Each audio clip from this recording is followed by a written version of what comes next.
Sigma's Fovean sensor innovation has since quite a while ago conveyed picture quality that overwhelms standard cameras, at any rate at low ISOs.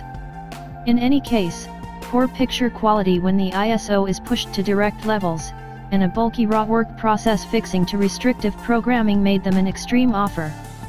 The most recent model, the Sigma SD Quattro H, $1,199, body just, explains one issue by presenting DNG cache, so you can work with raw pictures in Lightroom CC and Photoshop without transformation, yet at the same time battles at high ISO settings.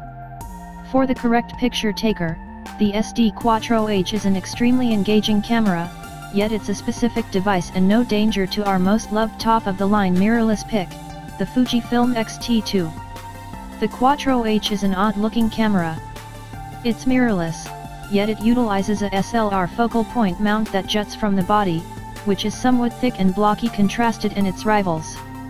The hand grip is genuinely profound, so it's agreeable to hold, and the base of the grasp is higher than whatever remains of the body, so the H has somewhat of a wavy appearance if saw from the front or back.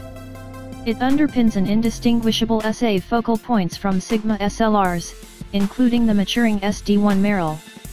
On the off chance that you need a conventional level base, you can get the $250 PG41 power grip.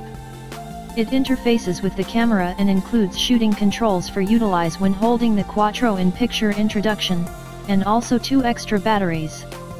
You'll have to purchase these independently, and they're $75 every, so including the grasp and completely stacking it with extra power is a $400 suggestion. Without the hold or a focal point, the Quattro measures 3.7 by 5.8 by 3.6 inches, HWD, and weighs around 1.6 pounds. It's bigger and heavier than the X-T2, which is 3.6 by 5.2 by 1.9 inches and weighs 1.1 pounds. The Quattro is just accessible in dark. Its outside is for the most part metal, with a couple of plastic components, counting the memory card entryway, and a rubber-treated covering on the hand grip and back thumb rest.